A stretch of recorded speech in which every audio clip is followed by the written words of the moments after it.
It's really true. We cannot judge books by their covers. And in the financial world, we just can't look around and see all the people that are shopping, all the big, big carts of things and stuff, a lot of stuff, because that can be very, very deceptive. Yeah. And let's talk about, but it's no big deal.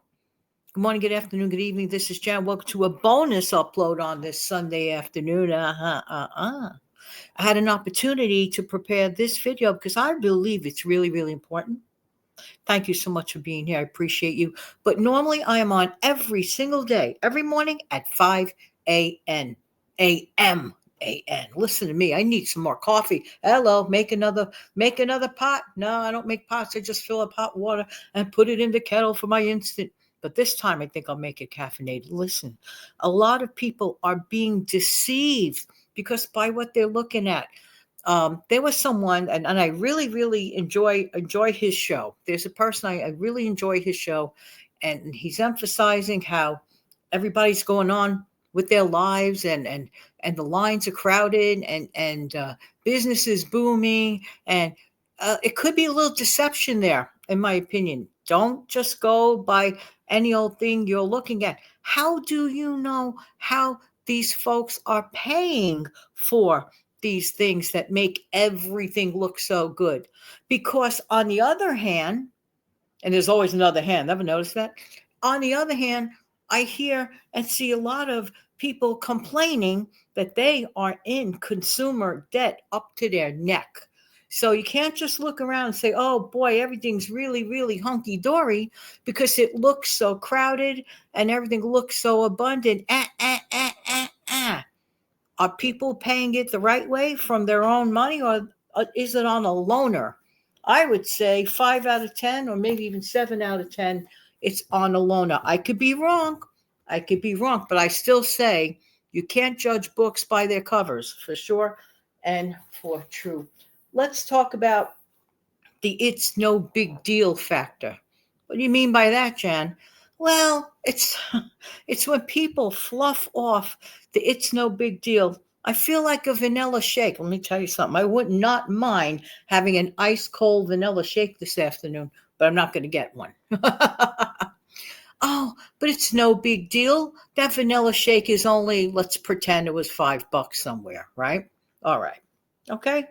So it's no big deal. And for the most part, compared to a lot of things that other people do, what the heck is $5, right? Okay. The it's no big deal factor. All right. So then later on tonight, oh, well, I sure could go for that bag of chips. Huh? It's the weekend. Sometimes people indulge a little more often. Maybe they're watching a movie or something. They'll go for that outside bag of chips, and, not the cheap chips either, but the expensive one. Because believe it or not, there is a wide range of prices on chips because there are so many variations of chips these days. I'm confused. But keep in mind, but it's no big deal. And they're putting it on their card. So while things may look hunky dory all around, we don't really know how people are paying for things at all whatsoever. And part of the problem is this type of thinking goes on all month long. And at the end of the month, the it's no big deal adds up to a big deal. And the person reading their statement, if they bother to do that at all, and they go, huh? A little too late for the huh. And then what do? They end up making a minimum payment on that card. Feeling good. Well, I'm sending them something to shut them up for a month. Well, all you're doing is staving off the creatures against you, those monsters, for a little bit. But only doing minimum payments could be a huge mistake. Everybody, I hope, knows that by now. Because if you do a minimum payment, right? And even if there is so much as, let's say, well, $1 on that, the minute you buy something else, the next time with that $1 left on there, guess what? Right off the bat, you're going to start accruing more interest. Yeah, and it all adds up. Very, very not fun.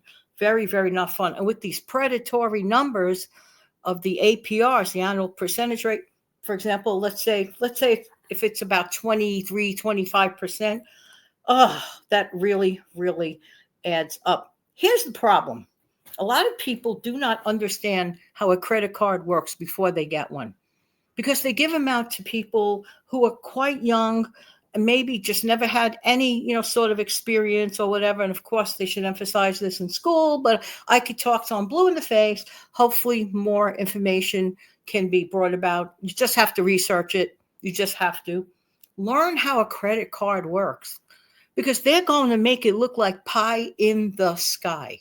They really, really are. And I'm not saying that in the right hands it couldn't be used and used okay, but there are a lot of people that it is not in the right hands and it is in the wrong hands. You see where I'm going with this? And I am concerned because I'm so sad. So sad. I was watching a short video, not on this platform, another platform. This woman was, I think she said, 23 years young, 23, 23 years young. She was in over 200 and about, I believe it was about 246 or 254, something like that. Anything 200, anything at all, to me is like what? It's like unthinkable in credit card debt. That is a terrible, terrible way to begin your young adult lifestyle. It's just, it broke my heart.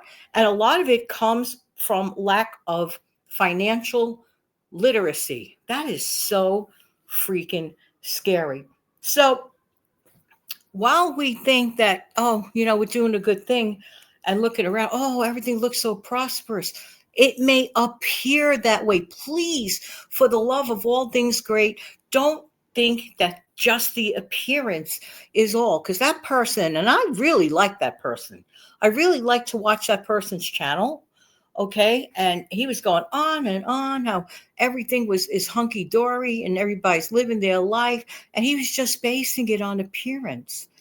I mean, that person, I don't believe, really knows or ever knew what tough times was personally. I don't believe so, based on the history of what that person shared about his past growing up. I could be wrong. I could be wrong, because, like I always believe, can't judge books by covers. No, no, no, no, no. And that holds true in a financial arena. That's why when I was watching that person's show not long ago, and he was going, how everybody is prospering. First of all, stay away from terminology like everybody. I stay away from those generalizations. No, everybody is not in such a great state. And not everyone is also in a terrible state. And hopefully most people are somewhere in the middle and they're getting along and not just, struggling to survive, but they're beyond that.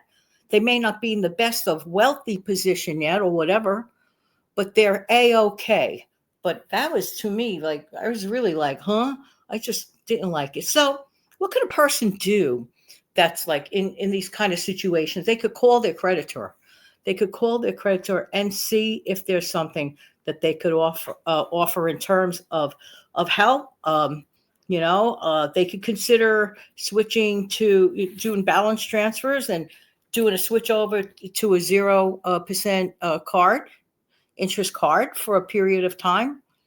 And that card, you have to like work within, I mean, well, not, I am not a financial expert.